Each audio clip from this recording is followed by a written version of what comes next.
अस्सलामुअलैकुम गाइस। आज स्प्रेडशीट का पार्ट 3 है और आज हम क्या कहते हैं जो एरर्स आते हैं आपके फार्मूले में और जो एमए1 के नोट्स या सिलेबस में डिस्कस हुए हुए हैं, जो 6 मेजर फार्मूलाज हैं उनको डिस्कस करेंगे। तो हम बगैर टाइम वेस्ट किए नंबर 1 फार्मूले पे जाते हैं जो कि है वैल्यू का फार्मूला। अब देखिए, जो वैल्यू का फार्मूला आता है ना, वो आता है कि आप या तो फार्मूले में कोई ब्रैकेट या कोई साइन मिस कर दें, या आप क्या कहते हैं किसी नंबर को टेक्स्ट से डिवाइड कर दें। जैसे अब हम आपको सॉल्व करते हैं। जैसे मैं अभी ये सम करता हूँ, सम लगाया, ब्रैकेट लगाई, और अब हमने क्या कहते हैं जो हमारा ये के वाला सेल है, इसको सिलेक्ट किया, इसको ऐड किया। हमने हमने क्या करना था, कॉस्ट को ऐड करना था, हमने L5 को ऐड करना था, लेकिन हमने क्या कर दिया, इस सेल को सिलेक्ट कर दिया, ब्रैकेट क्लोज की हमने और एंटर कर दिया। ये देखें आपका वैल्यू का एरर आ गया। जब भी आप किसी नंबर को किसी टेक्स्ट से डिवाइड करते हैं तो ये आपका वैल्यू का एरर आ जाता है। ठीक है, मतलब कि आपने यहाँ में आपको लिख देता हूँ text value calculation with number number. ये आपकी फर्स्ट रीज़न है कि आपका इस वजह से आता है कि वैल्यू वाला जो एरर है मोस्टली यही होता है जिसकी वजह से आपका ये वैल्यू वाला एरर बार बार आता है। तो अब जो हमारे पास सेकंड एरर है, ये हैशटैग डिवाइड बाय ज़ीरो। ये आपको साफ पता चल रहा है कि आप जब भी किसी टेक्स्ट को सॉरी वैल्यू को डिवाइड करते हैं ज़ीरो से, तो आपके पास जो एरर आता है वो ये वाला आता है। मतलब कि अब आप देखें, आप इज इक्वल टू करते हैं, आप ये वाला सेल्स का ये वाला सेलेक्ट करते हैं, इसको आप डिवाइड का साइन डालते हैं और ज़ीरो से डिवाइड कर देते हैं। अब देखिए ये डिवाइड बाय ज़ीरो का एरर आ गया। मतलब कि जब भी आप डिवाइड करेंगे किसी भी वैल्यू को ज़ीरो से, तो क्या कहते हैं आपका जो एरर आएगा वो ये वाला आएगा, ये वाला एरर आएगा। आपने देखा ये आपके सामने दोनों लिखे हुए आ गए हैं। जब आप कैलकुलेशंस करते हैं वैल्यू की नंबर के साथ, मतलब नंबर लिखा हुआ है, सॉरी ये टेक्स्ट है, आप वैल्यू कैलकुलेशन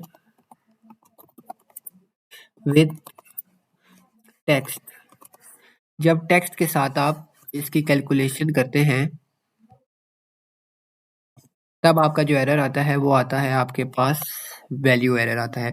और जब आप किसी वैल्यू को ज़ीरो से डिवाइड कर देते हैं तो आपके पास जो एरर आता है वो डिवाइड बाय ज़ीरो का hashtag divide zero exclamation mark का एरर आता है। अब आप देखें जो रेफरेंस एरर होता है ना, वो इस तरह होता है कि आप समझे आपने ये सम किया है, सम किया आपने सेल्स की इस वैल्यू को, बल्कि हाँ इस वैल्यू के साथ आपने क्या कर दिया, ऐड कर दिया इसके L5 के साथ। आपने सॉरी L5 को ऐड कर दिया, बल्कि आप इसको ऐड कर लेते हैं हम K5 को। अब आपने ये किया, आपका आंसर आ गया 70 आ गया। लेकिन गलती से आपसे क्या होता है कि आप ये वाला जो आपका कॉलम नहीं है एल वाला, जो आपने पहले ऐड किया था, इसको आप डिलीट कर देते हैं। ठीक है, तो देखें यहाँ आपके पास कौन सा एरर आ गया, रेफरेंस एरर आ गया। ना सिर्फ इधर आया बल्कि देखिए आप ये सारे टोटल्स में भी रेफरेंस एरर आ गया। मतलब कि रेफरेंस एरर ये होता है कि जब आप कोई रो और कॉलम डिलीट कर देते हैं पूरी, और जैसे ही आप पूरी रो और कॉलम डिलीट करते हैं ना, तो उसमें जो कैलकुलेशंस हुई होती है किसी और सेल में उसकी, तो वो सारे क्या कहते हैं, कॉलम डिलीट होने की वजह से उनका रेफरेंस ही खत्म हो जाता है, सेल रेफरेंस ही डिलीट हो जाता है, जिसकी वजह से वहाँ रेफरेंस एरर आ जाता है। तो रेफरेंस एरर ये है कि आप किसी भी कैलकुलेशन हुई हुई जगह, जहाँ आपका सेल किसी सेल में कैलकुलेशन हुई हुई है और जिससे रिलेटेड जिन सेल्स की हुई हुई है, वो सेल की पूरा कॉलम या रो डिलीट कर देते हैं, तो आपके पास कौन सा एरर आता है, रेफरेंस एरर आ जाता है। अब हम इसको रिवर्स कर देते हैं, तो ये देखें वो वापस आ गया और 70 हो गया। अब हम बढ़ते हैं नेम की तरफ। देखें अब नेम का जो एरर है, अब आप यूँ लिखते हैं SAM, सम की बजाय आप सैम लिख देते हैं। आप ये वाला सेल ऐड करते हैं, अगले ही सेल के साथ इसके साथ ऐड करते हैं, क्लोजिंग ब्रैकेट डालते हैं, देखें नेम एरर आ गया। जब भी आप फार्मूले में कोई ना कोई गलत स्पेलिंग लिख देते हैं, आपने सैम की बजाय सैम लिख दिया, अब आप दोबारा एवरेज होता है ना, आप एवरेज ये होता है, आप डबल ही डाल देते हैं, ब्रैकेट डालते हैं, 40 प्लस करते हैं 80 के साथ और क्लोजिंग ब्रैकेट डाल देते हैं, एंटर। ये देखिए नेम है। जब भी फार्मूले में आप टेक्स्ट, मतलब कि जो आपके फार्मूले का नेम है उसमें आप कोई गलती कर देते हैं, मतलब कि आप उसका नाम गलत लिख देते हैं, तो उसकी वजह से जो एरर अराइज होता है ना, वो हमारे पास हैशटैग नेम एरर होता है। तो ये वाला एरर भी आपको क्लियर हो गया। अब हम नंबर 5 एरर पे जाते हैं जो कि है सर्कुलर रेफरेंस। अब आप देखें इसमें क्या होता है, आपने इज इक्वल टू डाला, सम डाला, ब्रैकेट डाली, ये वाला सेलेक्ट किया, बल्कि इसको इस ब्लॉक में हम सॉल्व नहीं करते, इसको यहाँ से बैक करते हैं, हम इसका इधर सॉल्व करते हैं। ठीक है, इधर हाँ सही है, इस साइड पे। अब आपने इक्वल टू डाला, सम डाला, ब्रैकेट डाली, इसको सेलेक्ट किया K5 को, इसको आपने मल्टीप्लाई कराया, यहाँ आए, शिफ्ट दबाया, इन सारों से सिलेक्ट किया और ये वाला सेल भी इंक्लूड कर दिया जिसमें आप सॉल्व कर रहे हैं। तो देखिए आपके पास कौन सा एरर आ गया, सर्कुलर रेफरेंस का एरर आ गया। मतलब कि ये इस एरर का ये मतलब है कि आप जिस सेल में सॉल्यूशन कर रहे हैं ना, जिस सेल में फार्मूला लिख रहे हैं, उसी सेल को भी आप इंक्लूड कर रहे हैं। मतलब कि उस सेल को भी आप उस फार्मूला में इंक्लूड कर रहे हैं। तो इसकी वजह से जो एरर राइज होता है वो कौन सा होता है, सर्कुलर रेफरेंसेस का।